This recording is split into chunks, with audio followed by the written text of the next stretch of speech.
عشاء کی نماز کے بعد 5 بار یہ آیت پڑھ لیں، راتوں رات آپ کا مالی مسئلہ حل ہو جائے گا۔ آج میں آپ کے لیے ایک بہت ہی مجرب، ایک بہت ہی پاورفل ایک قرآنی وظیفہ لے کر حاضر ہوا ہوں۔ انشاءاللہ اس قرآنی وظیفے کو پڑھنے سے آپ کو 100% جو کامیابی ہے وہ لازمی حاصل ہوگی۔ آج میں جو وظیفہ لے کر حاضر ہوں یہ راتوں رات امیر ہونے کا ایک بہت ہی پاورفل وظیفہ ہے۔ اگر آپ کے مالی حالات ٹھیک نہیں ہیں، اگر آپ غربت کی زندگی گزار رہے ہیں، اگر آپ کے گھر میں رزق کی بہت ہی زیادہ تنگ دستی ہے، رزق میں برکت نہیں ہے، اگر آپ بے روزگار ہیں، آپ کو اچھی جاب نہیں مل رہی ہے، یا آپ کی مالی حالات بہت ہی بدترین سے بدترین ہوتے جا رہے ہیں، آپ چاہتے ہیں کہ آپ کے جو مالی حالات ہیں وہ ٹھیک ہو جائیں اور آپ کے گھر میں بھی رزق کی فراوانی آ جائے، تو آپ اس وظیفے کو پڑھ لیجئے۔ انشاءاللہ آپ کی ہر قسم کی جو مالی مسائل ہیں وہ حل ہو جائیں گے۔ تو اس وظیفے کو جس بھی بہن نے اور بھائی نے پڑھا ہے انہوں نے 100% جو کامیابی ہے وہ لازمی حاصل کی ہے۔ اور یہ جو وظیفہ میں آج آپ کو بتانے لگا ہوں اس کو آپ نے روزانہ پڑھنا ہے۔ جب تک آپ کے جو مسائل ہیں وہ مالی مسائل حل نہیں ہوتے تب تک آپ نے اس وظیفے کو لازمی پڑھنا ہے۔ انشاءاللہ آپ کو جلدی ہی کامیابی جو ہے وہ مل جائے گی۔ تو جو وظیفہ ہے وہ میں آپ کو بتا دوں۔ آپ نے وظیفہ کیا کرنا ہے محترم جناب، آج سورۃ بقرہ کی جن 2 آیات کا وظیفہ بتایا جا رہا ہے یہ وظیفہ بھی ایسا ہی خاص وظیفہ ہے۔ بہت سے لوگوں نے اس وظیفے کے متعلق اپنا تجربہ پیش کیا ہے۔ انہی میں سے ایک بہن کا تجربہ بتایا جا رہا ہے کہ کیسے اس بہن کو اس وظیفے سے فائدہ ہوا اور کیسے آپ بھی اس وظیفے سے اپنے رزق کے دروازے کھلوا سکتے ہیں۔ جن 2 آیات کے بارے میں بتایا جا رہا ہے وہ آیات سورۃ بقرہ کی آخری 2 آیات ہیں، اور ان 2 آیات میں بڑے خزانے پناہ ہیں جن کے بارے میں پیارے آقا نے اپنی احادیث میں بتلایا ہے۔ مسلم و بخاری کی ایک روایت میں ابو مسعود عقبہ بن عمرو انصاری بدری رضی اللہ عنہ سے روایت ہے کہ رسول اللہ نے فرمایا جو شخص رات کو سورۃ بقرہ کی آخری 2 آیات پڑھ لے گا وہ اس کو کافی ہو جائیں گی۔ ایک دوسری حدیث میں سیدنا حذیفہ بن الیمان رضی اللہ عنہ نے فرمایا کہ رسول اللہ صلی اللہ علیہ وسلم نے فرمایا مجھے سورۃ بقرہ کی یہ آخری 2 آیات عرش کے نیچے خزانے سے دی گئی۔ حیبان جیسی آیات نہ پہلے کسی کو ملی ہے اور نہ بعد میں کسی کو ملے گی۔ اس روایت سے ان آیات کی عظمت کا اندازہ ہوتا ہے کہ ان آیات کی کیا عظمت ہے۔ ایک دوسری روایت میں سیدنا عبداللہ بن مسعود رضی اللہ تعالی عنہ بیان کرتے ہیں کہ جہاں رسول اللہ کو معراج کرائی گئی تو 3 چیزیں دی گئی، ایک 5 نمازیں، دوسرا سورۃ بقرہ کی آخری 2 آیات، 3 شرک کے سوا آپ کی امت کے لیے تمام گناہوں کی معافی۔ یاد رہے کہ سورۃ بقرہ کی آخری 2 آیاتوں کی فضیلت کے متعلق بے شمار احادیث ہیں۔ ایک موقع پر آپ صلی اللہ علیہ وسلم نے ارشاد فرمایا اللہ تعالیٰ نے زمین و آسمان پیدا کرنے سے 2000 سال پہلے ایک تحریر لکھی تھی جس کی 2 آیتوں سے سورۃ بقرہ کو ختم کیا گیا۔ یہ 2 آیتیں جس گھر میں بھی 3 روز تک پڑھی جائیں گی شیطان اس کے گھر کے پاس بھی نہیں بھٹک سکتا۔ ایک حدیث کا مفہوم ہے کہ رات کو عشاء کے بعد اور سونے سے پہلے جو شخص ان 2 آیتوں کو پڑھ لے گا اس کو تہجد کے برابر ثواب ہوگا،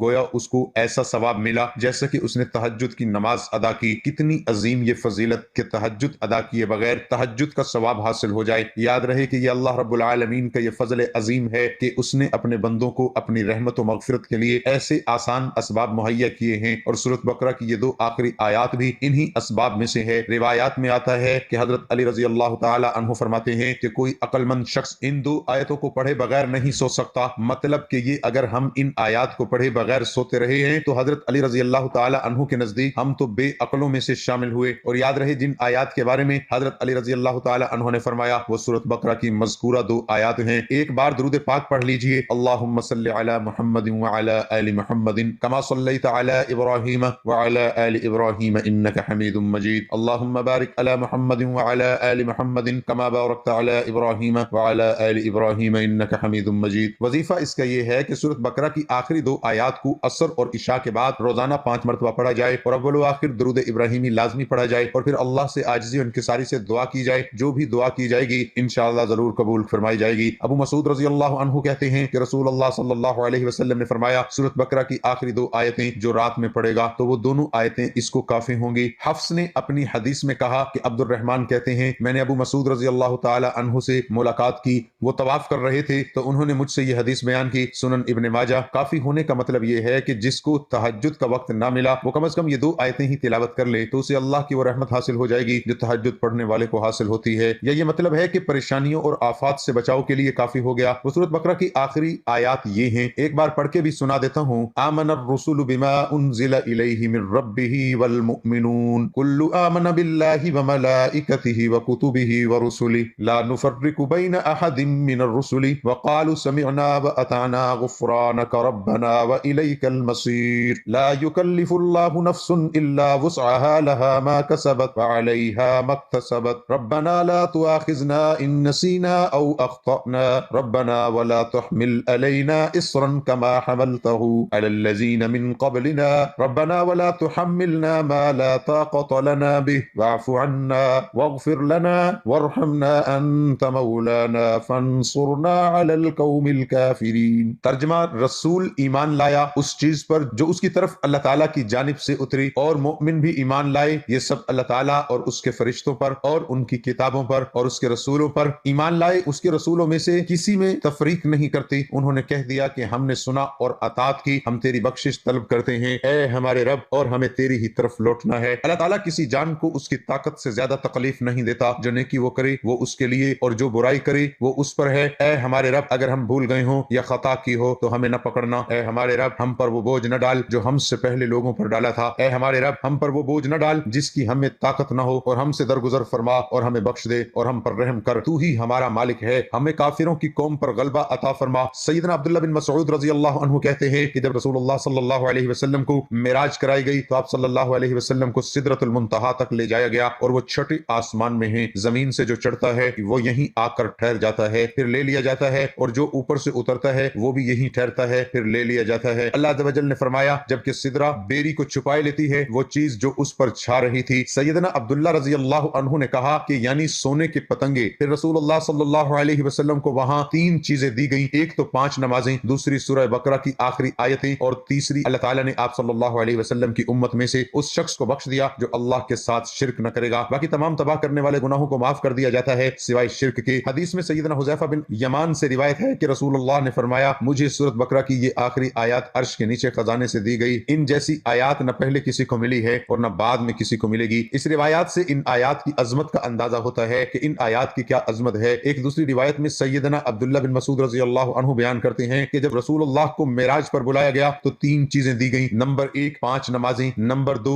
سورۃ بقرہ کی آخری آیات، نمبر 3 شرک کے سوا آپ کی امت کے لیے تمام گناہوں کی معافی۔ یاد رہے کہ سورۃ بقرہ کی آخری 2 آیتوں کی فضیلت کے متعلق بے شمار احادیث بھی موجود ہیں۔ ایک موقع پر آپ صلی اللہ علیہ وسلم نے فرمایا اللہ تعالیٰ نے زمین و آسمان پیدا کرنے سے 2000 سال پہلے ایک تحریر لکھی جس کی 2 آیتوں سے سورۃ بقرہ کو ختم کیا گیا۔ یہ 2 آیتیں جس گھر میں بھی 3 روز تک پڑھی جائیں گی شیطان اس کے گھر کے پاس بھی نہیں بھٹک سکتا۔ ایک اور حدیث کا مفہوم ہے کہ رات کو عشاء کے بعد اور سونے سے پہلے جو شخص ان 2 آیتوں کو پڑھ لے گا اس کو تہجد کے برابر ثواب ہوگا، گویا اس کو ایسا ثواب ملا جیسا کہ اس نے تہجد کی نماز ادا کی۔ کتنی عظیم ہے یہ فضیلت کہ تہجد ادا کیے بغیر تہجد کا ثواب حاصل ہو جائے۔ یاد رہے یہ اللہ رب العالمین کا یہ فضل عظیم ہے کہ اس نے اپنے بندوں کو اپنی رحمت و مغفرت کے لیے ایسے آسان اسباب مہیا کیے ہیں، اور سورۃ بقرہ کی یہ 2 آخری آیات بھی انہی اسباب میں سے ہیں۔ روایت میں آتا ہے کہ حضرت علی رضی اللہ تعالی عنہ فرماتے ہیں کوئی عقل مند شخص ان 2 آیتوں کو پڑھے بغیر نہیں سو سکتا۔ مطلب یہ کہ اگر ہم ان آیات کو پڑھے بغیر سوتے رہے ہیں تو حضرت علی رضی اللہ تعالی عنہ کے نزدیک ہم تو کم عقلوں میں شامل ہوئے۔ اور یاد رہے جن آیات کے بارے میں حضرت علی رضی اللہ تعالی عنہ نے یہ فرمایا وہ سورۃ بقرہ کی مذکورہ 2 آیات ہیں۔ وظیفہ اس کا یہ ہے کہ سورۃ بقرہ کی آخری 2 آیات کو عصر کے بعد روزانہ 5 مرتبہ پڑھا جائے، اور اول و آخر درود ابراہیمی لازمی پڑھا جائے، اور پھر اللہ سے عاجزی اور انکساری سے دعا کی جائے۔ جو بھی دعا کی جائے گی انشاءاللہ ضرور قبول فرمائی جائے گی۔ سورۃ بقرہ کی تلاوت کے لیے مخصوص ایام کا تعین نہیں ہے، لہٰذا اگر کوئی شخص روزانہ پڑھ سکتے تو زیادہ باعث برکت و عافیت ہوگا، ورنہ کم از کم 3 دن کے بعد 1 مرتبہ پڑھ لینی چاہیے، کیونکہ ایک حدیث میں ہے کہ جس گھر میں سورۃ بقرہ پڑھی جاتی ہے شیطان وہاں 3 دن تک نہیں آتا، اور جب پڑھی جائے تو جس قدر سہولت ہو، یعنی ایک مجلس میں یا متعدد مجالس میں پڑھنا درست ہے۔ سورۃ بقرہ کا پڑھنا باعث برکت و ثواب ہے۔ احادیث سے مبارکہ میں اس کی بڑی فضیلت مذکور ہے، چنانچہ حدیث مبارکہ میں ہے کہ رسول اکرم صلی اللہ علیہ وسلم نے فرمایا سورۃ بقرہ پڑھا کرو کیونکہ اس کا پڑھنا برکت ہے اور اس کا چھوڑنا حسرت اور بدنصیبی ہے، اور اہل باطل اس پر قابو نہیں پا سکتے۔ امام قرطبی نے ایک معاذ رضی اللہ تعالی عنہ سے نقل کیا ہے کہ اس جگہ اہل باطل سے مراد جادوگر ہیں، مراد یہ کہ اس سورت کی پڑھنے والے پر کسی کا جادو نہ چلے گا۔ نیز حضور پاک صلی اللہ علیہ وسلم نے فرمایا جس گھر میں سورۃ بقرہ پڑھی جائے شیطان وہاں سے بھاگ جاتا ہے۔ ایک روایت میں ہے کہ رسول اللہ صلی اللہ علیہ وسلم نے فرمایا سورۃ بقرہ سنام القرآن زورت القرآن ہے۔ سنام اور زورت ہر چیز کے اعلیٰ و فضل حصے کو کہا جاتا ہے۔ اس کی بار آیت کے نزدیک کی وقت 80 فرشتے اس کے جلوہ میں نازل ہوئے۔ اگر سورۃ بقرہ طوالت کی وجہ سے روزانہ نہ پڑھی جا سکتی ہو تو کم از کم سونے سے پہلے سورۃ بقرہ کی آخری 2